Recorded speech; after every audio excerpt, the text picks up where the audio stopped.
pour les enfants et les familles en Ontario, parce que ça présente des statistiques. Cependant, les items qui vont être présentés pour aider à combattre les effets, les conséquences de la pauvreté, c'est applicable dans tous les domaines. Alors, comme que je vais discuter au long de la présentation, il faut vraiment ajuster nos interventions d'après notre clientèle, d'après aussi notre rôle en tant qu'intervenant ou intervenante. OK, alors, pour ceux qui ne nous connaissent pas, je vous suggère beaucoup de vous joindre à notre bulletin électronique et aussi à nos réseaux en ligne. L'avantage, c'est que vous allez avoir l'information à jour sur les ressources qui sont disponibles pour vous, les intervenants et intervenantes, et aussi pour les familles. En plus, sur les réseaux en ligne, vous pouvez poser des questions. Alors, si vous êtes en train d'écrire une politique pour un service de garde, vous pouvez demander une question spécifique et les gens vont vous répondre. Voici la liste de ressources que nous offrons. C'est la liste de ressources pour les intervenants. Nous avons également une page pour les parents. Alors, toutes nos ressources sont disponibles en ligne, gratuites. Il y a plusieurs ressources dont vous pouvez placer une commande et les avoir imprimées. Il suffit que nous sommes un centre de ressources à but non lucratif. C'est vraiment des prix abordables. Si jamais vous avez des questions sur une des ressources, s'il vous plaît, n'hésitez pas à me rejoindre. Ça me ferait plaisir d'y répondre. Bon, aujourd'hui, justement, on va discuter de travailler auprès des familles et des jeunes enfants vivant dans la pauvreté. Une des choses dont nous allons aborder, c'est avoir une compréhension globale des problématiques auxquelles les familles pauvres sont confrontées. Par la suite, c'est vraiment reconnaître que la pauvreté est un problème social de premier niveau et un déterminant majeur d'une mauvaise santé. Et tout au cours de la présentation, ça va être également de discuter les interventions qu'on peut faire, nous, en tant qu'intervenants. OK. Un enfant pauvre est une famille pauvre. Puis juste pour tu sais, des fois, il y a des gens qui consonnent, qui questionnent quand vous aidez les enfants, vous aidez vraiment les familles. Oui, les deux, c'est complexe, la situation. Puis, un de nos rôles, je trouve, c'est vraiment expliquer à tous et à chacun la complexité de la pauvreté. Alors, c'est de vraiment comprendre qu'est-ce qui emmène les gens à être dans la pauvreté, de rester dans la pauvreté. Alors, c'est une situation qu'on doit vraiment discuter et se maintenir à jour aussi. Au Canada, comme en 89, il y avait environ 15,8% des enfants qui vivaient en situation de pauvreté. En, en 2014, c'était 18,15. En Ontario, 89, c'était 12,4%. Et en 2014, 18,8%. Ça va en augmentant et non en descendant malgré toutes les promesses électives qui nous ont été faites. Les programmes n'arrivent pas justement à diminuer le taux de la pauvreté. Une chose que je trouve intéressante, c'est quand on parle de pauvreté, vous allez pouvoir lire des articles, écouter les gens parler, bien oui, mais la pauvreté, tout le monde met des définitions, c'est ci puis c'est ça, mais il n'y en a pas vraiment d'une façon de définir la pauvreté parce qu'il n'y a pas de mesure de pauvreté. Alors, il y a différentes bilans qui ont été faits, évaluations, puis comme que je vais discuter, c'est pas évalué de la même façon à travers le Canada et surtout pas à travers le monde.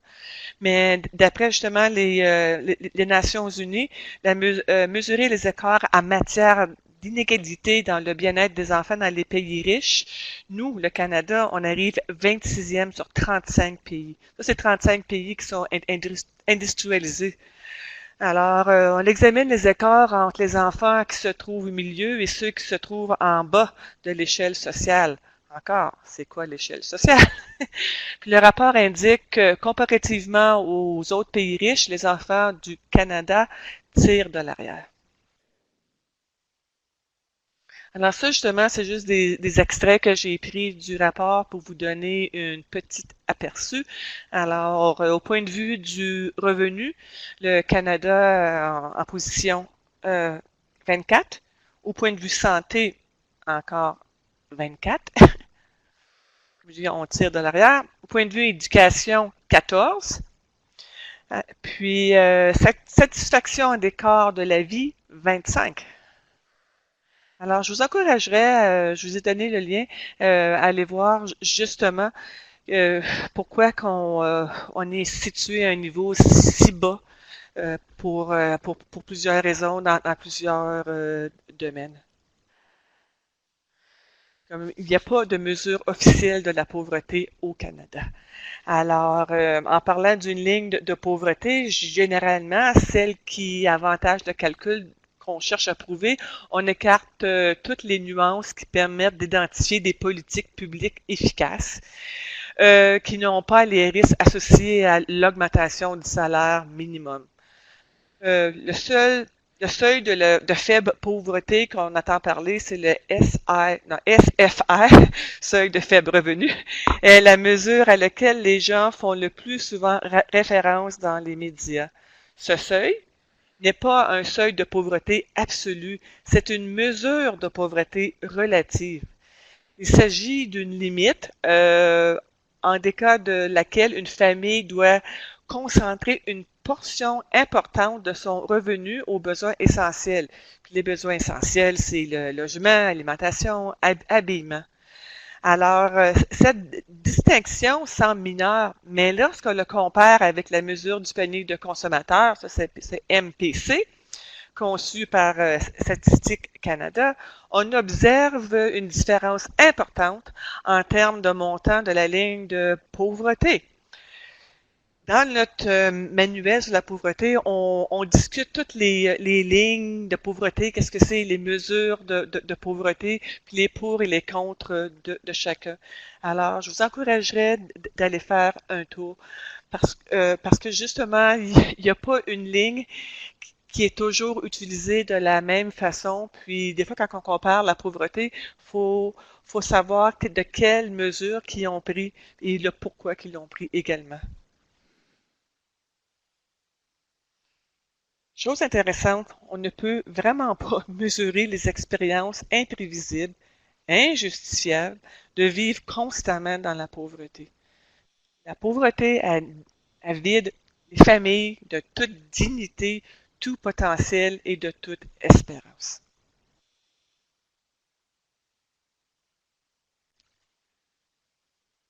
La référence où tu peux trouver ça, c'est justement dans le livre que je viens de parler, le manuel qui va être disponible en français. Présentement, il est disponible en anglais sur notre site.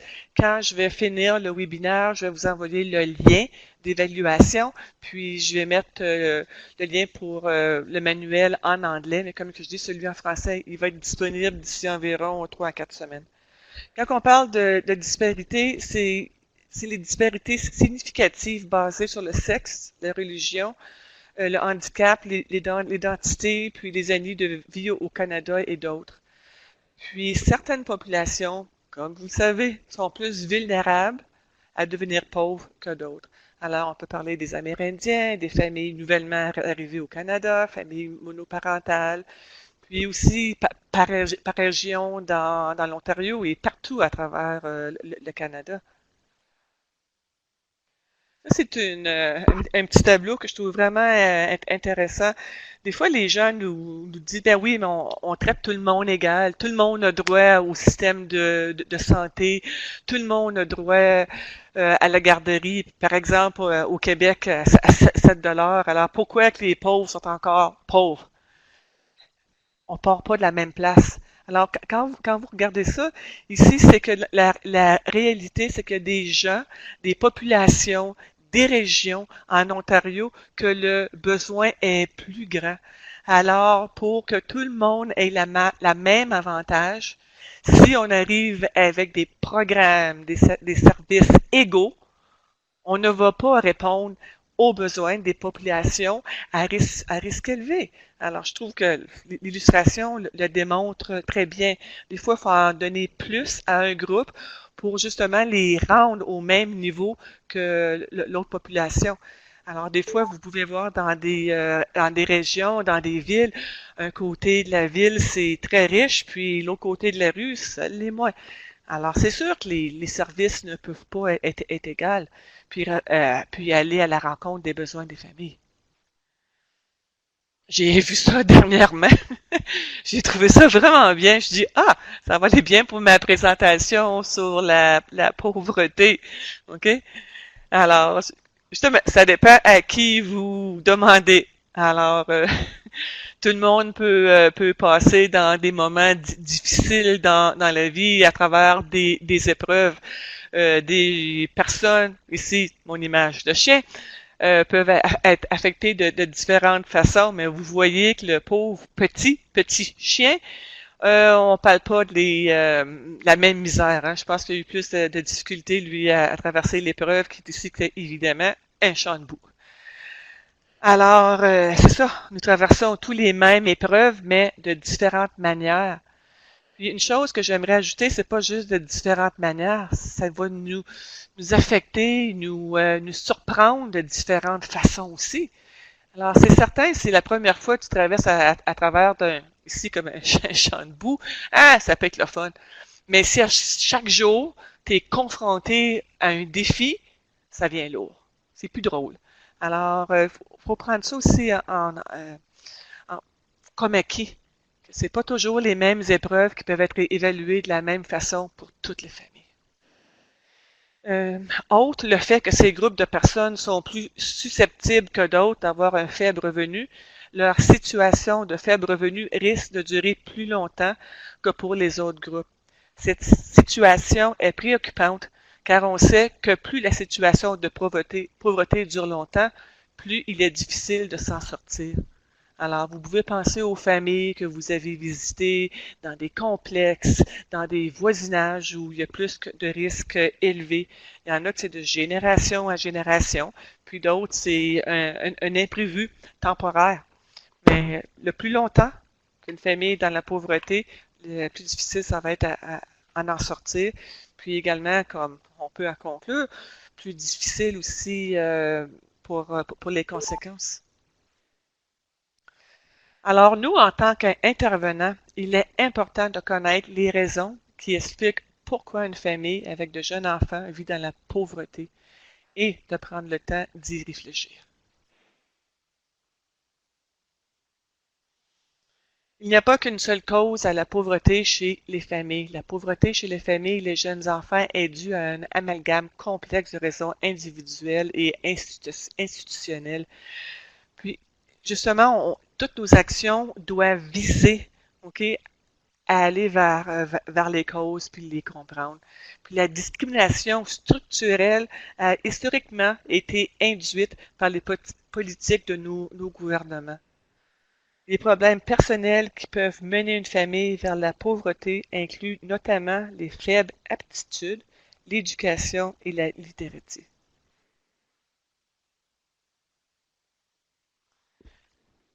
Ça, je trouve ça vraiment intéressant. J'ai eu la chance d'aller à deux conférences. Ils ont parlé du ACE Study, c'est Adverse Childhood Experience, qui est traduit par les expériences négatives de l'enfance. Alors, le but de cette étude était d'étudier les effets cumulatifs à long terme de traumatismes dans l'enfance et des dysfonctionnements dans la famille sur la santé et la qualité de vie à l'âge adulte. Alors, les deux professeurs, c'était Dr. Vincent Felletti et Dr. Roberta Anda. Vous avez les liens, puis les liens vous sont envoyés aussi dans les notes de présentation. Je vous encourage à aller voir l'étude. Alors, j'aimerais ça que dans votre tête, vous comptez sur vos doigts les fois que vous allez répondre oui. Je ne vais pas vous demander une réponse, OK? Alors, est-ce que vos parents, alors c'est toujours vos parents ou un de vos parents, là, mais si c'est vos parents, est-ce que vos parents sont divorcés ou séparés? Un de vos parents ou vos parents est décédé. Ça, c'est avant l'âge de 18 ans, excusez, OK? Un parent a fait de la prison. Un parent avant des problèmes de santé mentale, suicidaire ou gravement déprimé pendant plus que 2 semaines. Un de vos parents avait un problème d'alcool ou de drogue. Vous étiez témoin qu'un parent ou d'un autre adulte de la famille, c'est une personne proche de la famille, se comportait de façon violente envers un autre. Alors, ça, on peut penser à gifler, frapper, des coups de pied, donner des coups de poing ou se battre vraiment un comme l'autre. Vous avez été témoin de violence ou témoin de violence dans votre voisinage. Vous avez éprouvé des difficultés économiques assez souvent ou très souvent. Alors, sur ces questions, quand j'étais justement en formation, il y avait des gens qui n'avaient 4, 6, d'autres 0. Alors, puis après ça, la personne qui parlait, le docteur, il disait, OK, alors ceux qui en avaient 4, 6 justement de ces facteurs adverses durant l'enfance, il dit, vous êtes tous ici, puis vous travaillez. Alors évidemment, c'est des gens qui ont eu du succès au point de vue études, puis au point de vue emploi. Il dit pourquoi vous avez réussi et d'autres n'ont pas réussi. Alors, il y a des familles, comme vous savez, des collègues, des amis à vous. Il y a des familles, des enfants, des intervenants qui n'ont pas toujours eu la vie facile quand ils étaient jeunes. Alors, cette étude-là démontre justement l'effet cumulatif. Alors, le plus d'effets cumulatifs qu'on a, excusez, la pyramide est en anglais, ici Adverse Childhood Experience, alors le plus qu'on a, le plus ça va déranger notre développement du cerveau, développement des neurones de la petite enfance. Le plus ça va nous causer des impacts au point de vue social, émotif et cognitif. Si on monte en haut de la pyramide, le plus on est à risque, aussi le plus au point de vue physique et social, on peut avoir des problèmes et on est plus à risque aussi d'avoir une mort plus tôt que la population générale. Alors, tout ça à cause des effets de la petite enfance. Alors, justement, si les résultats montrent de cette étude-là qu'il y a une relation proportionnelle entre justement le taux de oui et de non que vous avez eu et les traumatismes et la sévérité des symptômes sur le plan mental. Puis sur le plan physique et également. Alors, c'est à considérer quand vous voyez les familles. Tantôt, je vous disais, essayer de comprendre pourquoi cette famille-là est pauvre. Ça peut être une des raisons, c'est comprendre d'où ils viennent. Ça fait comment longtemps qu'ils sont dans la pauvreté. C'est qui leur support? Comment qu'ils peuvent avoir des moyens de s'en sortir?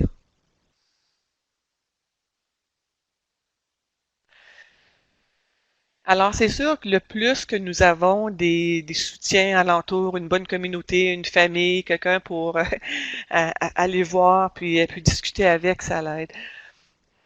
Un des impacts, justement, pour la pauvreté, c'est essayer d'aider les gens à avoir une alimentation saine.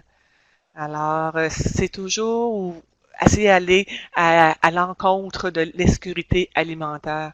Parce qu'un enfant sur 6 au Canada vit dans une famille qui éprouve de l'insécurité alimentaire. Puis les études démontrent que l'expérience de la faim laisse des traces indélébiles sur la santé physique et mentale des enfants. Ces traces se manifestent dans des probabilités plus élevées sous forme de problèmes tels que la dépression, l'asthme, puis ça va commencer dès la jeune enfance à l'adolescence et souvent se continuer jusqu'à qu'on soit adulte. Ceux justement qui ont une insécurité alimentaire, euh, ils connaissent les banques alimentaires. Sinon, c'est à nous, comme les intervenants, de faire certaines qui savent où les banques alimentaires sont. Alors, près de la moitié, 45,5 des usagers des banques alimentaires sont des familles avec des enfants de moins de 18 ans. Et 18,1% de ces familles sont monoparentales. Alors, comme vous Vous pouvez voir, c'est des statistiques assez alarmantes. Et les banques alimentaires, comme si vous écoutez les nouvelles, vous en entendez parler, les familles vous le disent, il y a vraiment un manque. Un manque de localité, un manque de nourriture saine aussi, un manque. Puis, pour se rendre, et également, il y a des centres où ils rendent ça un petit peu plus difficile pour les familles, où ils les questionnent à chaque fois, il faut qu'ils montrent qui sont admissibles au service. Puis, comme que je disais, ça peut être difficile pour des familles de toujours avoir les mêmes problèmes jour après jour ou mois après mois. Un autre des impacts, justement, c'est le logement.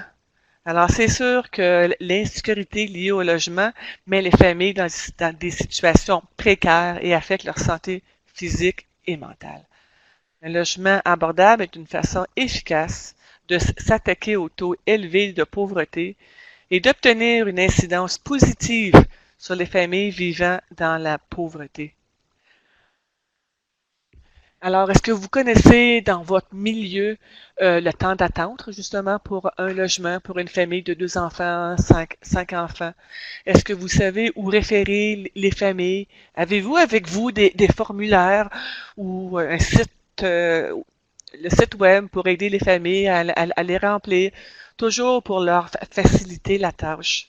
Parce que le manque de logement abordable est convenable aux familles entraîne justement des conséquences sur leur vie, comme ça dit ici. Puis de plus, si des familles à faible revenu doivent souvent déménager, ce qui justement va encore affecter l'éducation des enfants. La plupart des enfants changent d'école, peut-être 3 ou 4 fois au cours de l'année. Alors, ça apporte des conséquences sur l'éducation des enfants. Si les familles déménagent souvent, alors ils peuvent pas se faire des amis, ils peuvent pas avoir un lien intime avec d'autres familles, avec des centres communautaires et tous les services parce qu'ils déménagent tout le temps. Pour ceux et celles qui ont déménagé dans leur vie 2, 3 fois, ou n'importe qui vous attendez qui déménage, on dit toujours plus jamais. C'est du trouble déménager. Alors imaginez-vous à chaque fois déménager 3, 4 fois, comment ça devrait être difficile pour les familles.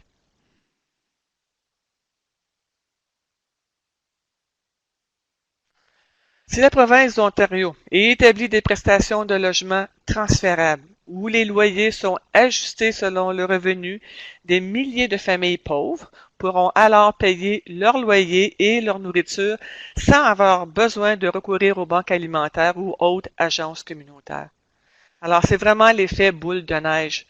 Si on peut aider les familles à trouver un logement sécur, alors ils vont avoir une alimentation plus saine parce qu'ils vont avoir plus d'argent. Alors, ils vont avoir moins besoin d'aller justement dans les centres de banque alimentaire ou d'autres centres qui peuvent avoir de la nourriture, utiliser des coupons. Toujours avoir le stress constant. 3 repas par jour, quoi mettre sur la table. C'est pas juste quoi mettre sur la table, parce que tous les parents veulent être des bons parents. C'est également, c'est quoi mettre sur la table qui est santé. Alors, c'est ça le stress constant de vivre dans la pauvreté. Là, on va parler de la santé prénatale. Évidemment, il y a une corrélation significative entre l'état de santé du nouveau-né et la situation de pauvreté chez la mère, vécue avant la conception et durant la grossesse. Alors, les bébés ont des taux plus élevés de naissance avant terme, de retard de croissance intra-utérine, de décès à la naissance ou malheureusement de mortalité infantile. Naître trop tôt avec un faible poids peut entraîner des répercussions à long terme sur la santé et sur certaines fonctions cognitives. Les conséquences de la pauvreté, comme un stress excessif, peuvent également avoir des effets sur le développement prénatal du cerveau en raison du stress vécu par la mère.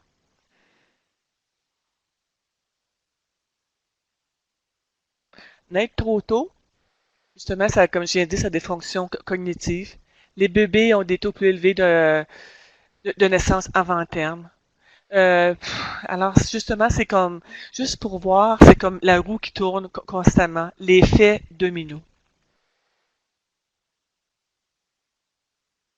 Au point de vue allaitement, les femmes vivant dans des quartiers dont le revenu familial est inférieur au revenu médian des ménages, avec un niveau de scolarité inférieur au taux élevé de chômage, ont moins tendance à adopter l'allaitement exclusif en quittant l'hôpital, ont des faibles taux d'initiation à l'allaitement et allaitent moins longtemps.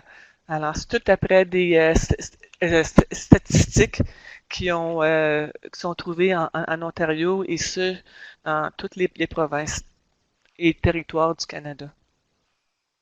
Alors, nous, en tant qu'intervenants en santé ou intervenants avec les mères, une des choses qu'on peut demander, c'est hey, es-tu capable de joindre les deux bouts à la fin du mois? Ne pas avoir peur de poser la question. Tu sais, allô, comment ça va? Dors-tu bien? Toutes les questions, des fois, on est plus à l'aise, mais ça, c'est une question. Si vous n'êtes pas à l'aise, la pratiquer. Pratiquez vous-même comment vous pouvez la poser, mais il faut poser la question. Qu'est-ce que tu as mangé aujourd'hui? Puis, j'ai avoir une discussion avec la mère. C'est quoi, justement, son budget pour, au point de vue alimentation? Puis, il y a eu des études qui ont démontré que juste le fait de poser la question, ça apporte une réponse positive, dont la valeur de sensibilité est de 88% et la valeur de spécificité est de 64%. Alors, ça vous permet de cibler les individus, les familles qui vivent au-dessus du seuil de la pauvreté et de là, vous pouvez apporter des interventions applicables à cette famille-là, applicables à cette femme-là ou à cet enfant-là. Alors, ça, c'est retrouvé dans la fiche d'information allaitement maternel statut socio-économique qui est sur notre site web, sur la section ressources, sur la section allaitement. Je vous encourage à aller la visiter. Euh, Ça n'arrête pas les répercussions de la pauvreté, hein? La pauvreté n'est pas toujours évidente. En Ontario, 20% des familles vivent dans la pauvreté. La pauvreté compte pour 24% d'années de vie perdues au Canada. Il y a environ quelques années, je lisais justement un article de World Health Organization, puis il parlait de Montréal, un quartier riche, un quartier pauvre. Puis c'était 15 ans d'années entre les deux quartiers. Puis il y a d'autres études ici qui montrent il y a comme 24% d'années de vie perdue. Mais juste si on compare deux quartiers, alors imaginez vous dans votre ville ou dans un environnement proche que vous connaissez, le quartier très pauvre, un quartier très riche. Personne du même âge peut vivre 15 ans de moins. C'est énorme. Le taux des dépressions, comme j'ai mentionné chez les personnes vivant sous le seuil de la pauvreté, est également supérieur à la moyenne canadienne.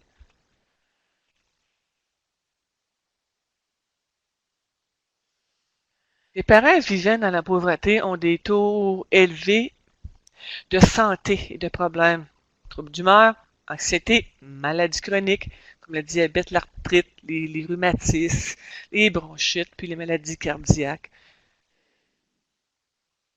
Chez les enfants, mortalité infantile, faible poids, à la naissance, as, obésité, euh, un rythme plus élevé d'accidents, problème de l'ouïe, la motricité, du langage.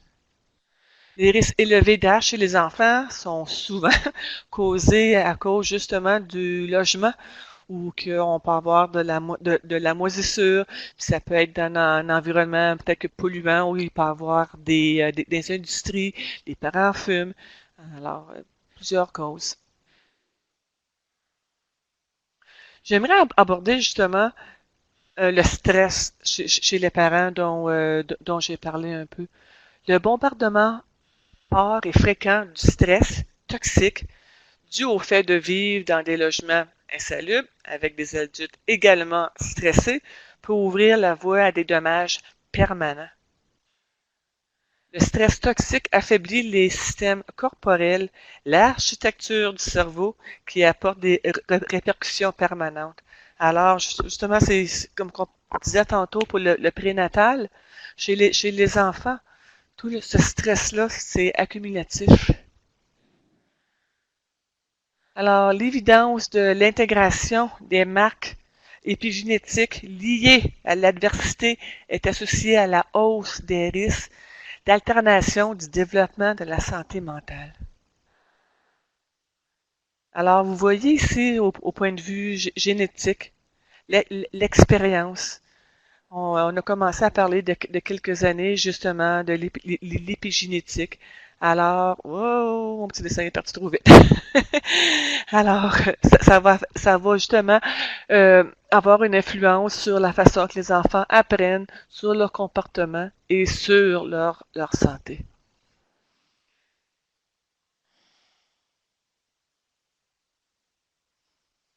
Ici, je vous présente des ressources que je vous encourage à lire sur l'épigénétique. Une sont sur, j'espère que vous connaissez l'encyclopédie sur le développement des jeunes enfants. Alors, ça l'explique assez bien l'épigénétique, comment l'expérience s'imprègne dans notre biologie. Et également, l'importance du développement des enfants, le développement du cerveau pour la santé mentale. C'est des ressources qui sont je trouve qu'ils sont trop hautes pour être présentées à certains parents. Alors nous, en tant qu'intervenants, on en fait connaissance et on le vulgarise aux parents. N'ayez pas peur d'en parler aux parents, de l'importance du parenting, de l'importance d'apporter aux enfants une atmosphère positive, un climat positif. Puis leur dire pourquoi. Leur dire, hey, tout se développe là, dans du cerveau de votre enfant, de votre bébé de 0 à 3 ans. C'est important de prendre l'enfant, de pas le laisser pleurer, parce que ça va développer un lien de confiance. Là, votre enfant, votre bébé va savoir, ah, maman, papa m'a ramassé. Ah, je suis en sécurité. Puis les études, ils démontrent que ces enfants qu'on ne laisse pas pleurer, ça va faire des enfants, une fois arrivés à l'école, une fois adolescents et une fois adultes, ça va être des enfants plus sécures, qui vont être plus aptes à faire de bonnes décisions dans la vie, qui vont être plus en santé. Alors les parents, ils vont dire, ah, oh! Ils vont être en mesure de vouloir comprendre et de savoir le pourquoi vous dites, hey, ton petit bébé, il pleure, laisse-le pas pleurer. C'est important de faire comprendre aux parents les stratégies qu'on leur amène, puis d'en discuter avec eux.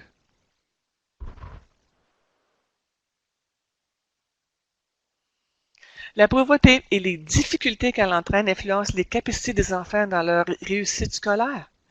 Alors, je pense que tout le monde, au point de vue, ils connaissent les EDI pour évaluer les enfants à la maternelle. Justement, c'est le test qui est fait par les professeurs en maternelle. Puis, dans certains secteurs d'une ville, d'une municipalité, on peut voir que les influences que les régions pauvres ont sur la façon dont les enfants fonctionnent dès leur première année à l'école, au point de vue cognitif, motricité fine, la façon sociale, développement social et tous les autres composantes. Alors, la pauvreté, elle va influencer la façon dont les enfants apprennent. C'est un déterminant puissant du retard cognitif et de mauvaise performance scolaire. À partir de 2 ans, l'enfant du groupe le plus socio-économiquement désavantagé est en retard sur ses pairs au niveau du développement cognitif, langagier, socio-affectif. Un écart de 6 mois dans les habiletés langagières comprenant d'autres apprentissages. À l'âge de 18 mois, les écarts peuvent être très importants en ce qui concerne le vocabulaire et aussi la façon dont les enfants apprennent et le traitement du langage. Développement du cerveau, ça c'est, je vous présente un outil que nous avons sur notre site que vous pouvez utiliser avec les parents. Puis ça va d'après différents âges de l'enfant ou du poupon, d'encourager les parents à comprendre le développement du cerveau. En plus, ça présente des interventions qu'ils peuvent faire avec leur enfant, dépendant de l'âge de l'enfant.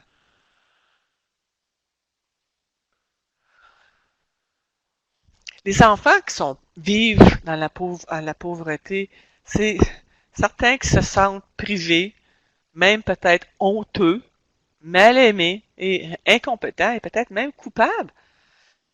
Alors, à l'école, vous savez que des enfants comme le bullying qui peuvent avoir, il y a des enfants qui peuvent avoir des moments assez difficiles à l'école à cause qu'ils sont pauvres. Ils peuvent se comparer, ils peuvent se faire agaccer, peut-être même manquer des sorties, manque de participation à des activités sportives, pas invité à des anniversaires. Alors, tout ceci va influencer l'enfant, puis ça peut apporter des émotions tristes. Alors, on veut développer la résilience parce que justement, la résilience va aider l'enfant à surmonter des défis. Donc, quand on parle de la résilience, c'est montrer aux parents, expliquer aux parents c'est quoi la résilience et des petits trucs simples pour eux d'y parvenir. Parce que comme vous savez, les enfants apprennent de ce qu'ils voient et de ce qu'ils entendent. Alors, on a un document sur la résilience. C'est pour les parents, mais vous pouvez encore prendre une page, 2 pages du livret, puis en parler avec les parents quand le moment sera opportun.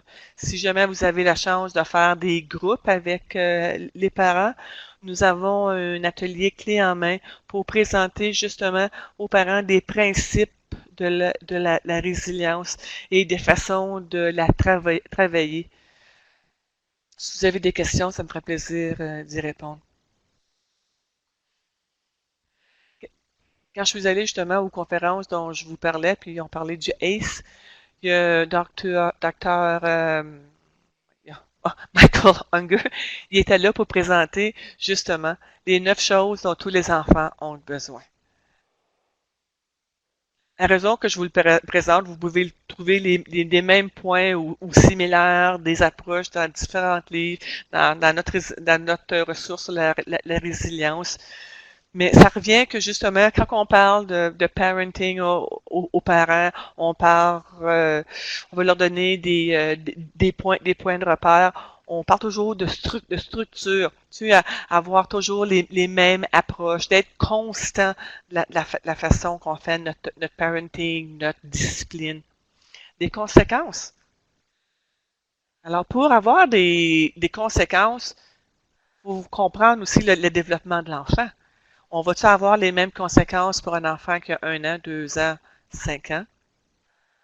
Alors, pour avoir des conséquences justement qui sont relatives au développement de l'enfant et des conséquences qui sont saines, pour toujours que l'enfant se sente aimé, en contrôle et qu'il apprenne avec joie, puis qu'il a la chance de jouer tout ça pour apprendre. On veut toujours développer une relation parent-enfant positive, avoir des relations enrichissantes. Alors ça, pour les enfants, justement, c'est avec la famille, à l'école, à la garderie, puis après dans la communauté. Ça peut être au parc, ça peut être à l'aréna, ça peut être à différents endroits. Que l'enfant, que la famille ait une identité forte. Alors, de miser sur leur parcours, d'où ils viennent. Alors, si vous avez justement des familles de Premières Nations, de mettre justement l'emphase qu'ils soient fiers de leur culture, de la passer à leur enfant. Une mère qui arrive d'un autre pays, qui parle un autre langage, qu'elle parle à son enfant dans sa langue maternelle dont elle est confortable pour créer ce sens d'appartenance et le renforcer. Le sentiment d'avoir un contrôle sur la vie. Tantôt, on parlait au point de vue alimentation. Des familles qui ont toujours faim à chaque mois qui sont une banque alimentaire, ils ne se sentent pas en contrôle. Alors, comment apporter à l'enfant, à la famille, ce sens de contrôle où c'est eux qui peuvent décider des mesures qu'ils peuvent prendre pour avoir une qualité de vie plus saine. On a parlé aussi de la culture, mais également de la spiritualité, puis d'avoir un but dans la vie. En parler avec les parents. L'avantage, c'est que quand on apporte des interventions, on sait que l'intervention ou qu'est-ce qui est important pour la famille présentement. Alors, si nous, comme intervenants, on dit, ah, ça serait vraiment important que je parle à cette famille au point de vue faire des bonnes recettes saines qui coûtent pas cher, la famille est pas là. Eux sont vraiment préoccupés par un autre problème où on perd notre temps.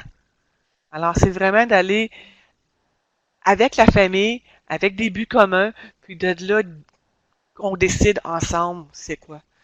Alors, traitement juste et équitable. Les aider à savoir c'est quoi leurs droits, à quoi qu'ils ont droit, de parler pour eux, de plaidoyer pour eux, puis la sécurité physique et psychologique. Comme vous savez, on dit souvent, ça prend une famille, une communauté, une école pour élever un enfant. Et tout ça, ça va favoriser la résilience. Alors, il faut arrêter les effets cumulatifs de la pauvreté. Et ce, à plusieurs niveaux. Ce diagramme vient de notre source sur la résilience. Ça démontre vraiment le soutien à l'extérieur. On veut aider la famille à aller vers des modèles positifs, des relations qui sont aimantes, des ressources communautaires. Il faut travailler à l'intérieur même de la famille. C'est quoi les forces de la famille? C'est quoi les forces de la mère, les forces du père ou du conjoint? Est-ce que ces personnes-là, ils ont un contrôle de soi? Au point de vue de raisonnement, on peut-tu euh, passer des différents scénarios pour pas toujours sauter dans les conclusions négatives, de voir le positif, développer la confiance, une attitude positive. Puis au point de vue encore, qu'est-ce que je parlais tantôt, se sentir responsable, se sentir que c'est nous qui avons la charge. La même avec l'enfant. Alors, le parent, l'enfant, toutes les interactions positives.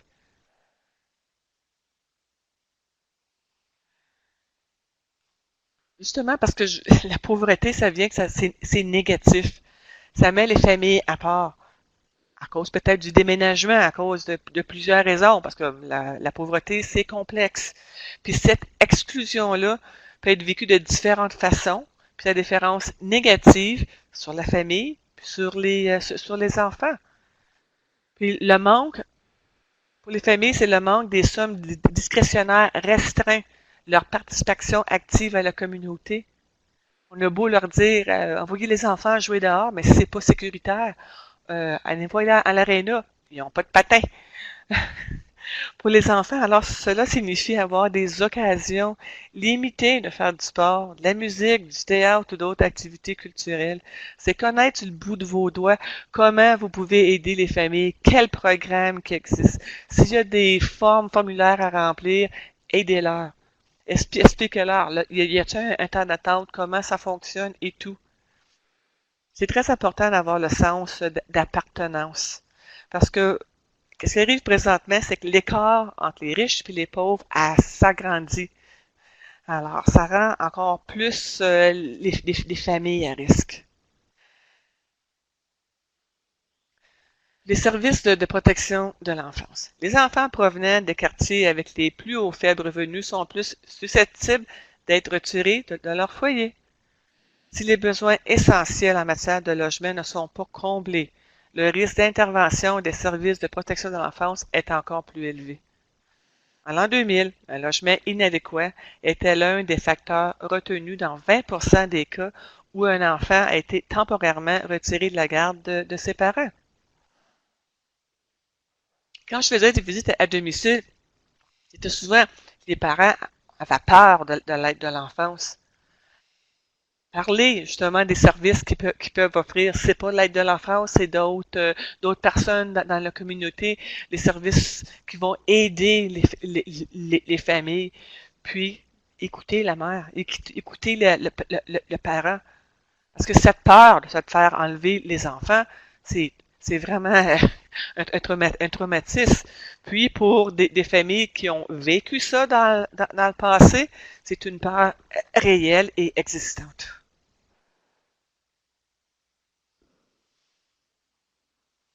Beaucoup d'enfants sont pris en charge par l'aide de l'enfance à cause de la pauvreté.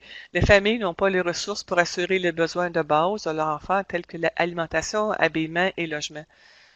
L'amour que les parents ont envers leur enfant est toujours présent, mais la pauvreté est un facteur clé. Discutez avec les parents comment ils se sentent d'être pauvres. Comment ça, vous les voyez en tant que parents? Comment ils se voient en tant que parents? Un père de famille peut se voir comme pas un bon père parce qu'il n'est pas capable de donner à sa famille qu'est-ce qu'ils ont besoin. Mais ça ne veut pas dire qu'il n'est pas un bon papa. Il peut jouer avec les enfants, interagir avec les enfants, démontrer beaucoup d'amour, être créatif, faire rire les enfants. C'est pas parce qu'il arrive pas à chaque semaine avec un gros montant d'argent suffisant pour payer toutes les dépenses qu'il n'est pas un bon père. Alors, c'est vraiment parler avec les familles, c'est quoi être un bon parent. Alors, plusieurs familles n'ont pas de réseau de soutien sur lequel elles peuvent compter et qui souhaiteraient qui soutiendrait les familles et leurs enfants et répondrait à leurs besoins. Alors, vous pouvez être cette personne-là, vous pouvez être ce centre-là. Vos services, vos programmes peuvent répondre à ce besoin-là. Alors, d'après une recherche par Dealwork, le manque de réseau de soutien affecte la capacité des familles à progresser et à accéder aux services dont elles ont besoin. Cela augmente le sentiment d'isolement. Il y a également des répercussions sur le rôle parental, puisque les parents, avec peu de réseau, peu de soutien, ont moins d'interactions positives avec leurs enfants. Stress toxique. Le Conseil canadien de développement social a noté que les systèmes parentaux positifs sont les mêmes qu'importe le niveau de revenu. La qualité des comportements parentaux est influencée par des facteurs tels qu'une bonne santé mentale et un grand réseau de soutien communautaire. Comme qu'on parle depuis le début, la pauvreté a des répercussions sur la santé, et ce, sur toute la famille. Alors, la charge mentale omniprésente des préoccupations financières a des répercussions sur les parents de différentes manières. Cela engendre de la détresse et des relations difficiles au sein de toute l'unité familiale. Le bagage socio-économique des parents, incluant le niveau d'éducation et leurs revenus, a un grand impact sur la qualité de vie des enfants. Alors, qu'est-ce qui arrive quand l'adversité s'accumule? Les familles sont moins capables de déployer toutes leurs compétences dont ils disposent pour faire face à des situations difficiles.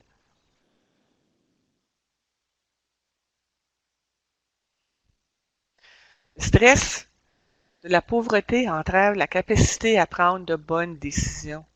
Les besoins à court terme sont si grands et les gains à long terme semblent si impassables. Ça semble loin à atteindre. Les personnes vivant dans la pauvreté prennent des décisions qui semblent être la réponse la plus rationnelle à un monde de chaos et à des résultats imprévisibles. Alors, imaginez-vous quand vous êtes stressé, aussi banal que conduire votre auto, vous glissez sur la glace. Est-ce que votre réaction elle va être bonne? Il y en a que c'est des réflexes, ils ont pratiqué, c'est pas le premier accident sur la glace ou la première fausse manœuvre, puis ils savent comment réagir. Mettez-vous en situation où vous êtes fatigué, vous avez encore la même plaque de glace. Vous avez des enfants qui crient dans l'auto. Allez-vous réagir comme il faut? Allez-vous être capable de gérer l'auto, savoir que le frein, le volet, ouf! Combien d'entre vous, des fois, vous conduisez, puis vous dites, voyons, je suis le gauche, je suis le frein, je suis vous, là. Vous vous demandez, voyons, je suis rendu. Imaginez-vous toujours être stressé. Ça arrive qu'on a des difficultés à penser. Il y a des études qui démontrent que les préoccupations financières sont équivalentes à une perte cognitive de 13 points, ou à la perte de nuit entière de sommeil, ou à l'état d'un alcoolique chronique. C'est très lourd. Alors, excusez, ça, je l'avais pas en français, celle-là. Alors, c'est vraiment que le stress accumulatif, le stress chronique dont un enfant peut être victime durant son enfance, rendu adulte, même s'il y a un stress qui arrive, des fois, il répond pas au stress parce qu'il en voit tellement. Puis à chaque fois qu'il faut qu'il réponde au stress, il serait toujours en situation de crise. Mais quand ça arrive, le stress, ça l'affecte pareil. C'est comme des freins sur un auto. On pèse dessus, éventuellement, ça l'use. Alors, justement, quand on est rendu en période d'adulte, ça prend pas grand-chose des fois parce qu'on a vécu tellement de stress dans notre vie. La réaction, elle peut être très intense, un petit stress à un gros stress. Puis à d'autres moments, quand il y a des stress constants, on dirait que les parents, ils répondent pas. Alors, c'est très difficile à comprendre pourquoi une fois qu'un parent peut réagir, d'autres fois il réagit pas, il réagit de façon intense et on peut trouver démesuré, et d'autres fois non. Alors, comprendre la complexité d'où les parents viennent, la façon qui les amène à prendre des décisions. Je vais vous lire justement une histoire d'une femme, d'une mère. Elle dit, pourquoi? Elle dit, je prends de si mauvaises décisions. Je prends beaucoup de mauvaises décisions financières. Aucune d'une ne compte. À long terme. Jamais je ne vais être pas pauvre. Alors, qu'importe si je fais une facture la semaine prochaine au lieu de cette semaine. Ce n'est pas comme si je fais des sacrifices que je vais améliorer quelque chose. Alors, qu'est-ce que ça change si je me paie la traite au McDonald's? J'ai déjà prouvé que je suis pauvre et c'est tout ce que je suis, c'est tout ce que je vais être. Ça ne vaut pas la peine pour moi de vivre une vie plate, dépourvue de petits plaisirs, afin qu'un jour je puisse me payer un super gros achat. Je n'aurai jamais ce grand luxe. Il y a des attraits de vivre des petits plaisirs et de dépenser quand la vie te le permet et quand tu prétends avoir de l'argent dans tes poches. Parce que peu importe, je serai toujours anéanti d'ici 3 jours. Quand tu n'as jamais assez d'argent, cela cesse d'avoir du sens. J'imagine qu'en avoir trop d'argent apporte aussi ce même sentiment. Ah, peu importe. La pauvreté, ça assomme à long terme. Ça coupe ton cerveau. Cela explique pourquoi si vous voyez des femmes, comme moi, avec 4 bébés, de papas différents, au lieu d'un seul, quand tu peux avoir des rapprochements plaisants, un peu partout, tu y vas quand tu peux, juste pour survivre un peu plus longtemps. Vous n'avez aucune idée de la force de l'attraction. C'est plus essentiel que manger. Vous allez à ces hommes qui vous font sentir belle pendant 1 heure à la fois, et c'est tout qu'est-ce que tu peux avoir. Tu sais, tu n'es pas compatible avec eux, mais à long terme, mais pour tout de suite, ils peuvent te faire sentir forte et précieuse et belle. Peu importe ce qui se passera dans un mois. Quoi qu'il arrive dans un mois, ça sera probablement aussi indifférent de ce qui se passe aujourd'hui ou qu'est-ce qui va se passer la semaine prochaine. Rien d'important. Je ne planifie pas à long terme parce que si je le fais, je vais juste briser mon cœur. C'est mieux ne pas espérer. Je prends ce que je peux quand ça passe.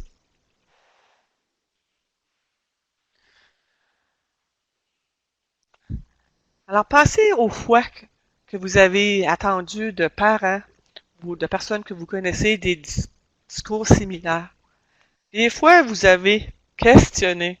Voyons, qu'est-ce qu'elle a pensé ou qu'est-ce qu'elle a pensé ou qu'est-ce qui s'est arrivé. Alors, c'est nos perceptions. Est-ce qu'on comprend les familles qu'on reçoit dans nos services, dans nos programmes, les familles qu'on va voir chez eux? Est-ce qu'on comprend c'est quoi la pauvreté? Qu'est-ce que les familles vivent? Les mères. La grand-mère de cette famille-là. Comment nous, on peut aider? C'est vraiment important de prendre le temps de réfléchir à nos perceptions. Parce que veut pas, on a tous des stéréotypes. Il faut les évaluer pour voir si, justement, on les démontre ou non. Examiner ceux de l'agence où on travaille, de notre communauté, de nos gouvernements. Alors, ceux-ci vont vraiment affecter la façon qu'on va interagir avec les gens. Cela a des conséquences négatives sur la santé physique et psychologique, ainsi qu'une réduction des résultats scolaires et professionnels des enfants et des familles qu'on interagit avec.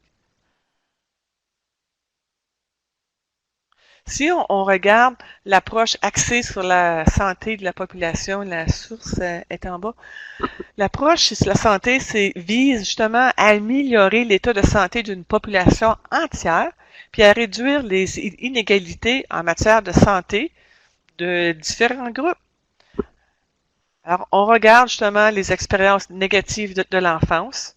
Ça, c'est les ACE que j'ai présentés tantôt, dont on a discuté, pour comprendre qu'est-ce qui se passe, pourquoi qu'une famille est dans la pauvreté, pourquoi qu'elle prend de telles décisions, pour être capable, nous, d'apporter des interventions qui vont aller à la rencontre des déficits ou du manque que les familles nous disent ou que nous, on voit ou qu'on peut justement réduire les impacts de la pauvreté. Alors ça, c'est nos programmes pour les familles, par exemple. Alors, on peut apporter des suggestions, des idées sur la discipline positive, sur le parenting.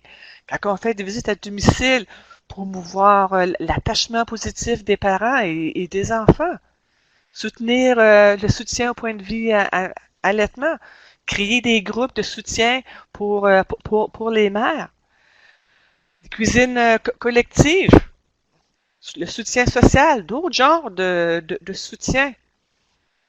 Soutien du revenu par avoir justement nos formulaires pour les prestations fiscales pour enfants. Dire aux parents qu'est-ce que les services à quels ils ont droit à différents niveaux du gouvernement.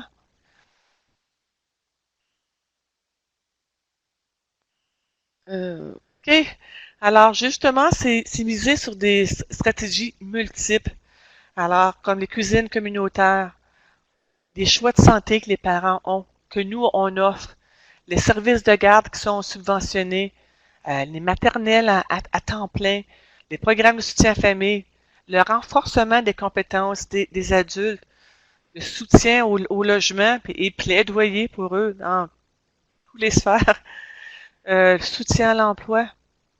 Alors, connaître ces services-là, puis en discuter avec les familles, justement pour qu'ils en prennent avantage. Pour les parents, justement, c'est toujours pour eux, c'est une situation de survie. Comment nourrir les enfants, mettre un toit sur la tête, répondre à leurs besoins de base.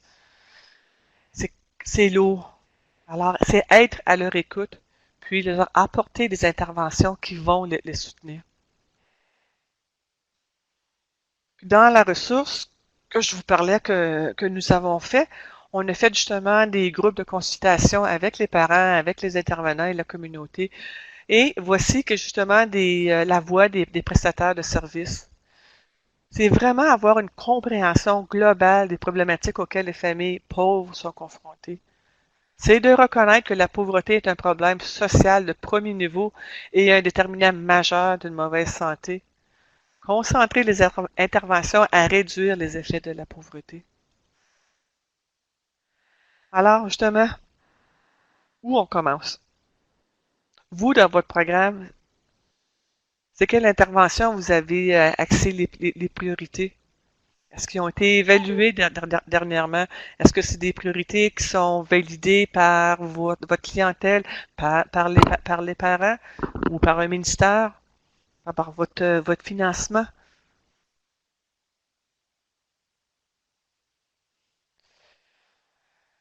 Alors, il existe plusieurs recommandations et études sur la façon d'aborder la pauvreté infantile et familiale. Le défi consiste à passer des études à l'action, à militer en faveur de changements dans les politiques et amélioration des services, et tout cela en visant à la fois de réduire l'impact de la pauvreté et autant que possible sa récurrence.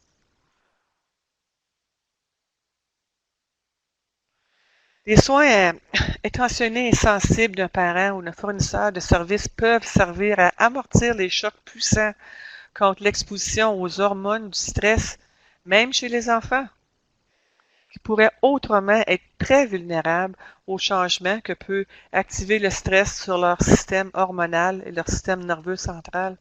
Alors, quand les enfants sont avec vous, leur faire vivre, les faire jouer, qu'il y ait beaucoup, beaucoup de plaisir. Parler aux parents de l'impact du jeu.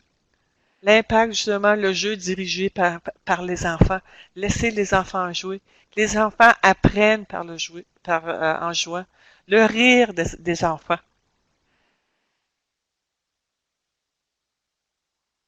D'après une étude de Zero to Three, 69% des parents disent que s'ils connaissaient des stratégies parentales plus positives, ils les utiliseraient.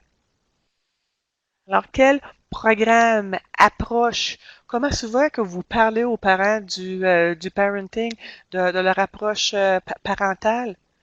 Est-ce facile avec les parents? C'est une priorité pour eux? C'est des ressources que nous avons. Comme je vous disais, nous avons une page web pour les parents où ils peuvent aller trouver de l'information sur tous les sujets, au point de vue allaitement, au point de vue parenting, au point de vue développement du cerveau, de la résilience. Alors, pour les parents, notre site web est organisé d'après les âges des enfants. Si la femme est enceinte, les parents, si on bébé, des jeunes enfants, il y a des informations pour les autochtones, puis les nouveaux arrivaux, à nouveau arrivés au Canada, puis aussi dans plusieurs langues.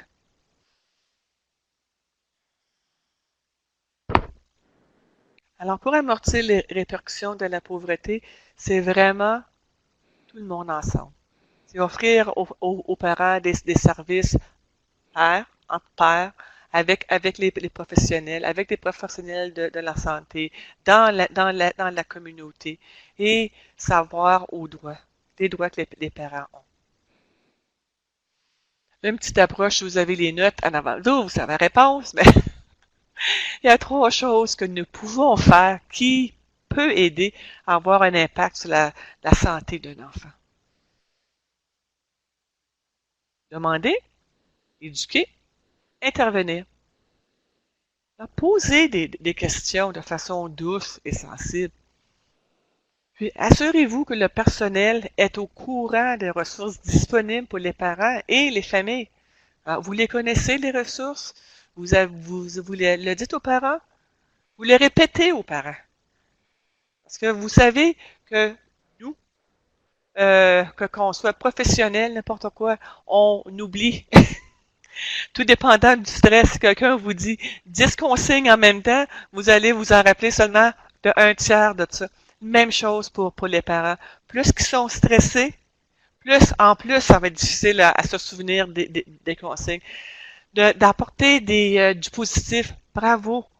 De les soutenir dans leurs décisions, leur montrer qu'ils sont des bons parents, qui ont fait la bonne chose d'aller justement au groupe dans la communauté, toujours le renforcement positif.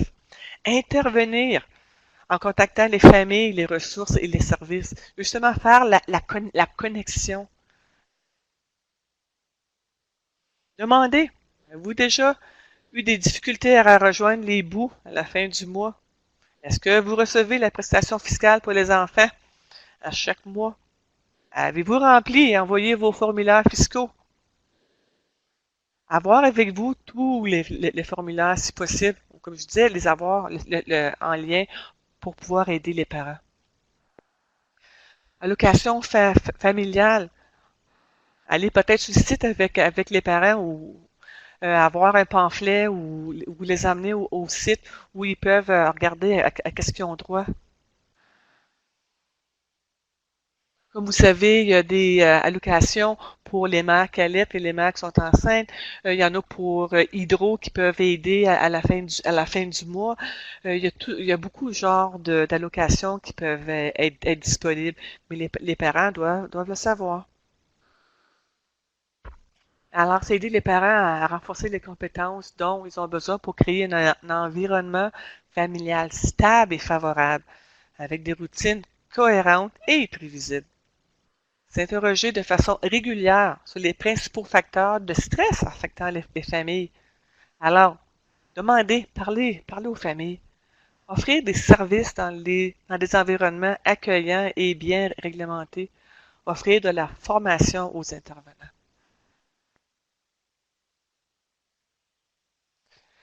Le bien-être des enfants est une responsabilité que partage toute la société canadienne. Certes, c'est aux parents d'abord qu'il revient d'apporter des soins de l'affection à leurs enfants, mais nous reconnaissons que les familles évoluent dans le contexte des collectivités, des milieux de travail et des établissements publics. Le rôle des pouvoirs publics est de veiller à ce que chacun de ces milieux fonctionne de façon individuelle et ensemble, de manière à appuyer les familles avec des enfants et les enfants au sein de leur famille. Alors, on a parlé d'inclusion, c'est vraiment de reconnaître le portrait global de la pauvreté, de promouvoir l'égalité, de prendre des décisions inclusives et d'assurer que les décisions sont prises dans l'intérêt des enfants et des familles. Implanter la totalité des conventions collectives aux droits de l'enfant des Nations unies que le Canada a signées. Les droits décrits dans ce document amélioreraient le sort de plusieurs familles et des enfants et aideraient à éradiquer la pauvreté infantile. Est-ce que vous en êtes conscient? Avez-vous déjà présenté cette formation à vos employés? L'avez-vous déjà lu?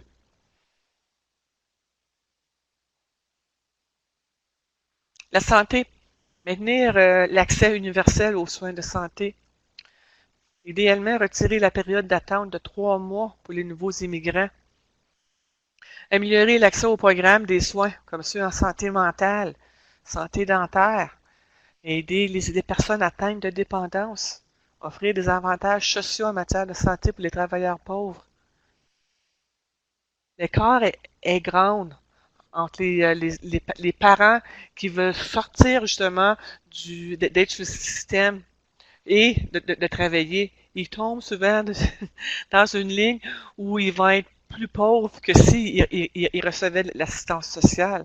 Alors, qu'est-ce que vos programmes peuvent faire pour eux? Qu'est-ce que le programme, la province fédérale pourrait faire idéalement?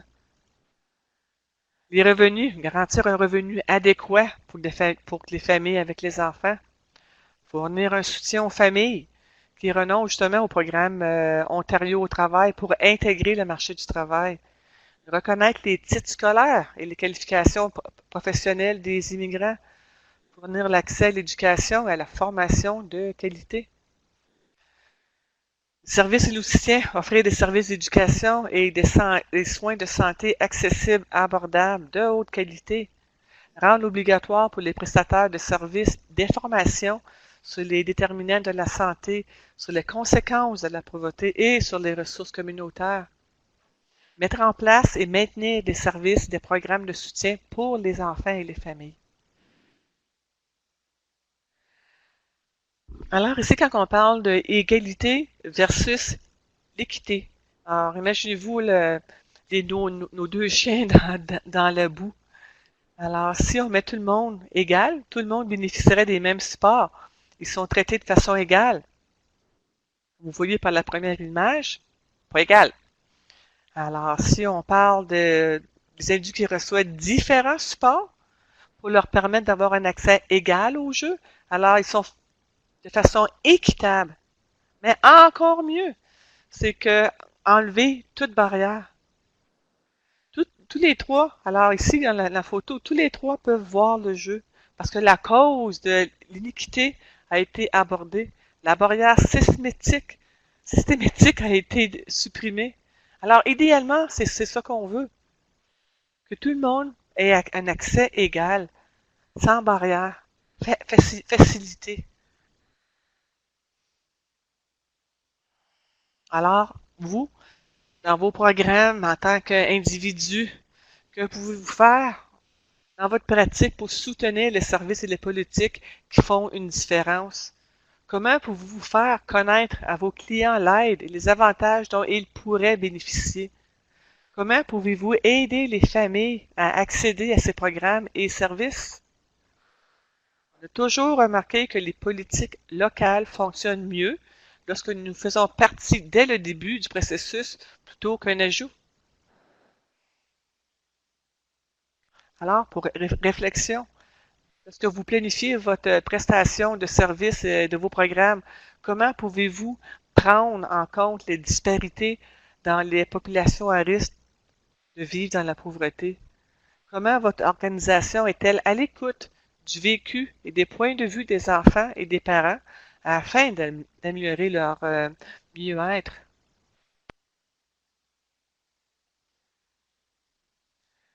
Alors ça, c'est pour les médecins en Ontario, c'est sur leur site web. Ils ont les questions dont tantôt je vous demandais. Alors, eux, ils en ont 6. Alors, ça peut être justement à vous capable de, à la fin d'arriver à vous des troubles dans la famille pour au point de vue des nourrir. Alors, c'est même aller plus loin, à vous des troubles au point de vue de l'immigration, à vous une place sécure et saine pour vivre. Connaissez des ressources. Quand notre ressource, ça va être sur le site web dans environ 4 semaines, comme j'ai mentionné, vous allez voir qu'il y aura des ressources sur l'alimentation pour les parents. Alors, si les parents sont prêts, vous pouvez discuter avec eux, point de vue manger sainement, sans dépenser leur budget, discuter des allocations de nutrition au point de vue grossesse et alimentation pour qu'ils aient droit. Différents programmes pour les parents et les enfants. Ressources d'aide financière, l'aide sociale, de faire des demandes pour des prestations. L'allocation canadienne pour les enfants, il y a une vidéo justement pour les parents. Toutes les prestations de l'Ontario, les prestations du Canada. Puis il y a un programme ontarien d'aide relative aux frais d'électricité. Ça prend certaines qu'il y en a dans toutes les provinces, territoires. Alors, c'est vraiment connaître au bout de nos doigts les services. OK, alors, je vais prendre les questions. Je vais commencer. Ok, donc salut Marie, je vais vous Oui, aider avec la côté technologique. Donc, OK. si vous aimeriez demander une question, vous pouvez appuyer sur pound 6 si vous utilisez votre téléphone pour connecter à la téléconférence. Si vous utilisez votre ordinateur pour connecter, allez en haut de